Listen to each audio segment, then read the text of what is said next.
And I'm making this video to put on record here regarding a matter I have pending with the Internal Revenue Service, the United States government. About in 1995-96, I did not file tax returns as I had no taxable income and no obligation to file these tax returns. The government had a different position, and they thought that I had taxable income, but we both agreed that I did not file tax returns. So back and forth, government correspondence, not answering my questions, actually not being responsive, just coming at me saying you owe money. They tried to hit my bank accounts. They tried to hit my employer and such to get money. They never collected any money on this, but in 2008, they filed a lawsuit trying to get a judgment for $144,000 and to foreclose on my family home. Through the process, there's something called discovery, and part of discovery is seeking answers to interrogatories. So I posed some interrogatories, and among them I asked for copies of assessments, and they were never produced, and of course the government didn't have to produce them. They used some other form to say that, yeah, they were done, but in fact don't actually produce the assessments. I also asked them to give me the code section, to provide the code section that imposed the liability on me in the first place. The government answered that the Internal Revenue Code was public record, and therefore I could go find it myself.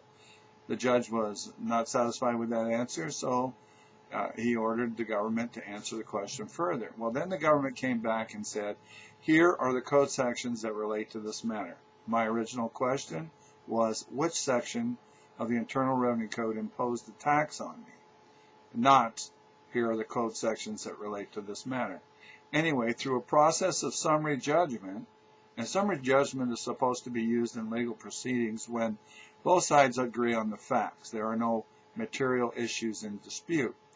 And you know, it's kind of like if you got in a car accident and you said, yeah, I hit the guy from behind, and the other guy says, yeah, he hit me from behind. Those are agreed upon facts, and then the law is applied, and you know, no trial is needed. Well, in my case, I certainly did not agree on the facts. That the judge does is he rules that Benoit only had a technical disagreement on the definitions, but he agrees on the facts. I certainly didn't agree on the facts whatsoever. I didn't agree that I had taxable income, and that's the gist of the matter. Anyway, so without trial, I lose. Summary judgment is awarded on behalf of the government. Well, lots of other things have happened in this process. It would probably take about 4 hours of taping to go through it all. But as I discovered early on, one of the reasons I didn't owe the tax, well, actually the penalties, is that, for the penalties to apply, one of the conditions you have to be negligent. Of course, I certainly wasn't negligent in the whole matter. I was disputing it from the get-go. And so, there's a disputed fact of whether or not a guy is negligent or not. I mean, the law is pretty specific on that. But more importantly, there's a penalty within this process that the IRS charged that is not something would be subject to